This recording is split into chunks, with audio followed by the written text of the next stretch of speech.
The Meuse flows for almost 1,000 kilometers through France, Belgium and the Netherlands before it joins the Rhine near Rotterdam and discharges into the sea. Its course passes by landscapes, castles and towns. At Venlo, close to the German-Dutch border, the river flows by an extraordinary village, which is in fact a monastery. It is home to a family order, which in actual fact can be found everywhere in the world. But it all began here in Steyl.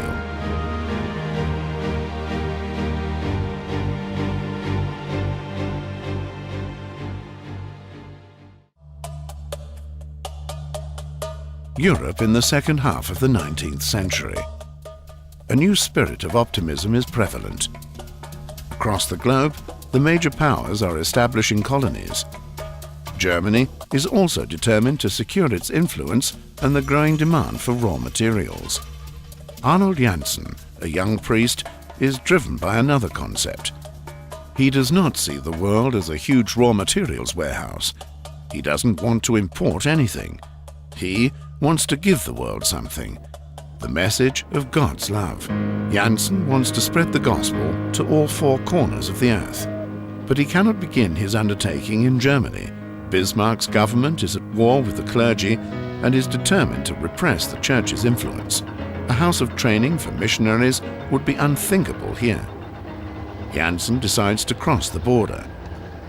In Steyl in the Netherlands, he acquires an old village inn, and in 1857 he founds the St. Michael Mission House, the nucleus of his missionary work. He is soon joined by contemporaries. Anser and Freina de Metz are amongst the first to carry the message into the world. In China, they erect the initial mission of the Divine Word missionaries. Janssen searches for allies. Within a year of the foundation, he established a printing plant. With his City of God, which soon had 1 million readers, he founded more than Germany's first family magazine. With his publications, in addition to other projects, he manages to spread his mission concepts to the population. It is a mysterious world that has been brought together in the tightest of quarters. We are in the Mission Museum of Steyl. What you can see here allows an insight into the alien world the missionaries of Steyl journeyed. In order to make these distant lands accessible for those that stayed at home, they sent many objects back. This enabled encounters with foreign cultures long before the advent of television. Noteworthy also is what Janssen wrote in his missionaries' registers. They were to study foreign cultures, learn from them, and build on these experiences, but never destroy them.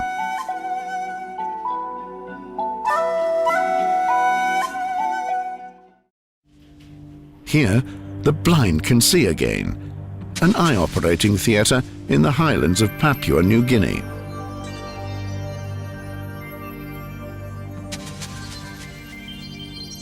The clinic is managed by sisters.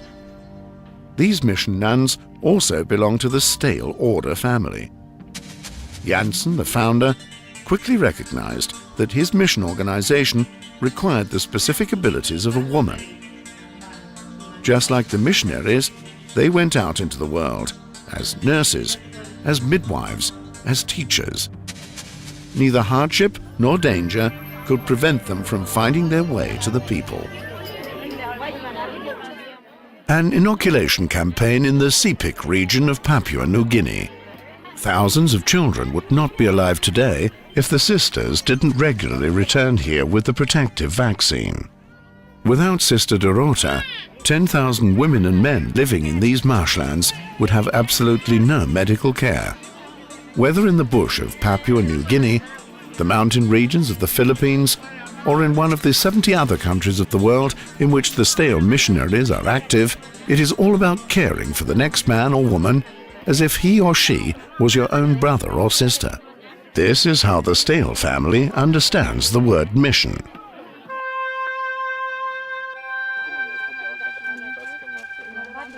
Back in Steyl, the mother house of the missionary sisters is located at the other end of the monastery. From here, they keep in touch with all of their fellow sisters in the world.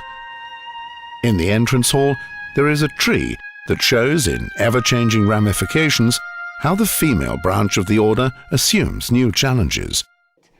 In a small museum, a Polish sister tells a group of visitors about the beginnings. She tells them of adventures that the young women took upon themselves, driven by their endeavors to implement the gospel. In another room of the mother house, an international group of sisters is holding a meeting. Women from all over the world. The sisters regularly return to their center to exchange their experiences, to ask anew which challenges they have to meet. AIDS, increasing poverty, child soldiers, sex tourism. There are always new areas that call for dedicated engagement.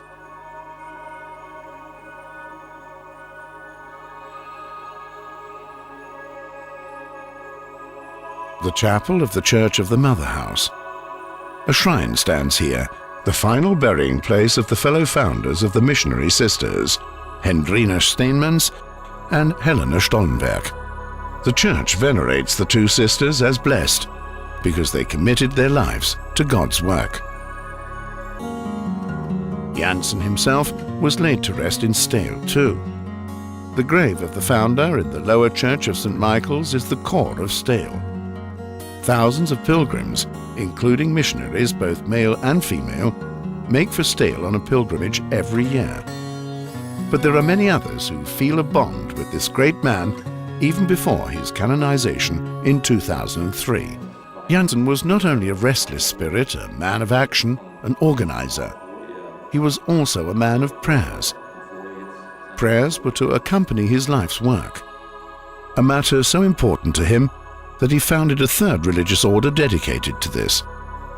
And because he was convinced that it is the Spirit of God that captures people and makes the gospel accessible, he called the third religious order Servants of the Holy Spirit of Perpetual Adoration. For around 100 years, their friary has been on the Meuse.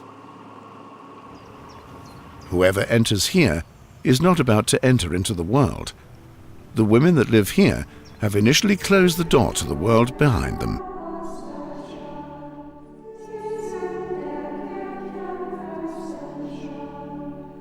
The current 25 women here come together for prayers 5 times a day. As much as they are part of the Steyl family, their lives differ fundamentally from the missionaries. Their contribution to the mission's work is prayer.